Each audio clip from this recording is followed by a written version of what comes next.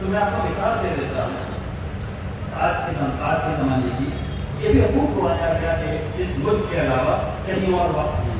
میں صرف ایک مثال آپ کو دے دیتا ہوں، ایک کنویں کا، صرف ایک کنویں کا جو آج تک موجود ہے، اور وہ کنواں ہے جو عثمان رضی اللہ تعالیٰ نے وقت کیا تھا، تو پھر روما کہتے ہیں، روما کا کنواں. اس کنویں کی آج کی آمدنی پتہ نہیں کتنی ہے، 1 ارب 13 کروڑ روپیہ. آج کی آمدنی کتنی ہے اس کی؟